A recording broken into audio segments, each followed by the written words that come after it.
Zombie Apocalypse.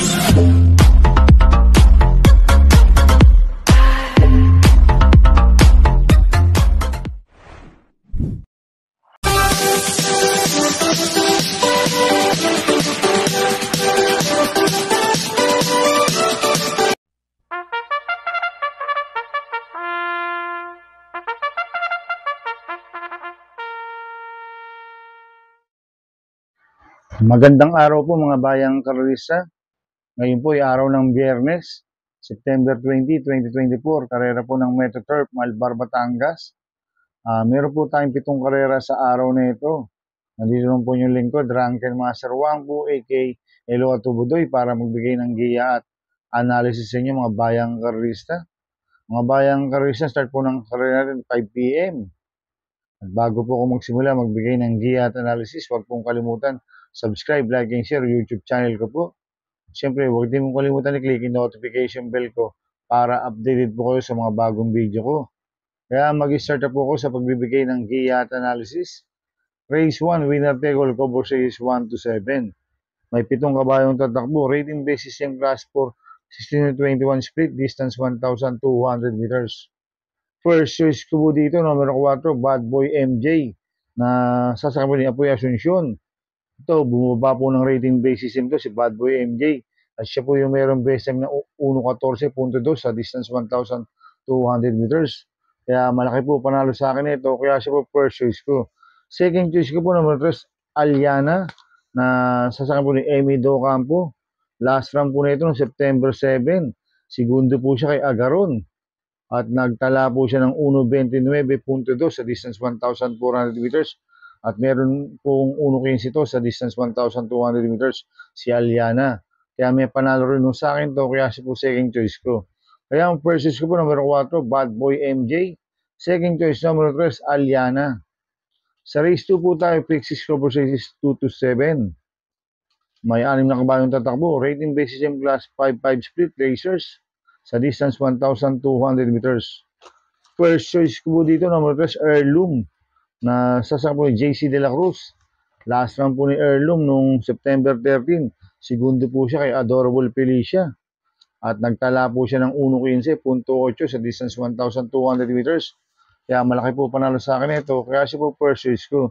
Second choice ko po, numero 2, Lady of Peace, na sasakyan po ni JL Camaniero Jr. Siya po yung mayroong best time dito na 1.14.8 sa distance 1,200 meters. At last run po na ito noong September 11, segundo po siya kay Auspicious. Kaya malaking po panalo sa akin ito, kaya siya po second choice ko. Kaya ang first choice ko po number 3, Heirloom.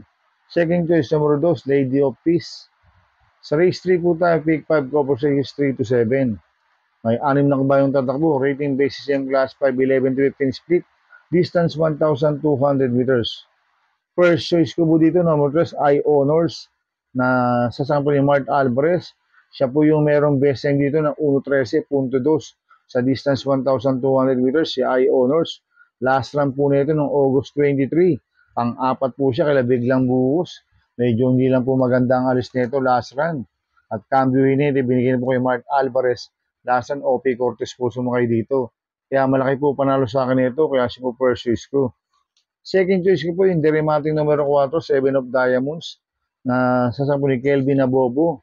Last run po ni Kelvin, ni 7 of Diamonds, September 11. Segundo kay Streisand. Nagtala po siya ng 1.30.2 sa distance 1,400 meters. Pero meron po itong 1.15.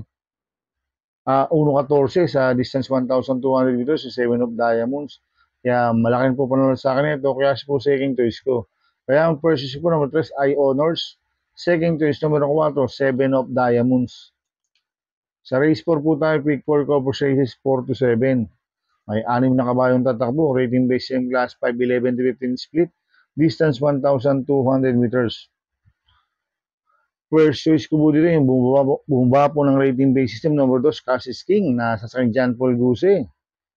Ito, meron 1.14.2 sa 1,200 meters to si Cassis King. At mababa na sa laban at magaling po sa distance 1,200 meters to, kaya malaki po panalo sa akin ito. Kaya siya po first choice ko. Second choice ko po number 3, Vicio Magservicio, sasakyan JB Hernandez. Last run po nito noong September 8. Tercero po siya kay Copycat, Prince Ice. Cambio nito, binigyan po kay JB Hernandez. Last run, Mart Alvarez po sumakay dito. Kaya malaki rin po panalo sa akin ito, kaya siya po second choice ko. Kaya ang first choice ko po, number 2, Cash is King. Second choice, number 3, Vicio Mag Servicio. Sa race 5 po tayo. May 8 kabayong tatakbo, rating based system class 5, 6 to 10 split, distance 1,200 meters. First choice ko po dito yung bumaba po ng rating based system numero 4, Blame the Goose, na sasakyan ni Pabs Gabaleo. So last run po na ito noong September 13, pang-apat po siya kala Guerrero Warriors. Medyo mabigat lang po nakalaban last run ni Blame the Goose. Kaya malaki po panalo sa akin ito, kaya siya po first choice ko. Second choice ko po, hindi banderang numero 7, Pay the Lady, na sasama ni Marlon de la Cruz. So, last run po ni Pay the Lady noong September 6, Tercero ko Labuntay Sure. Medyo nalucha lang po last run to ni Advance Party at ni Sampaloc Pride. Ngayon, tingin ko, solo Irie po to si Pay the Lady. Pag nakaalaga po sa harapan to ng mga 2 kwartos, pwede makatapos ang karera to. Kaya malaking po panalo sa akin ito, kaya siya po second choice ko. Kaya ang first choice ko po, number 4, Blame the Goose. Second choice, number 7, Pay the Lady. Sa race 6 po tayo sa penultimate race. May 8 kabayong tatakbo, rating based system class 4, 22 to 27, distance 1,200 meters. First choice ko po dito, numero 1, Krugeran, sa saking Jerome Storke. Ito, bagong baba po ng rating based system to, si Krugeran. At last run po na ito, nung July 14, pang-5 ka Shanghai Silk.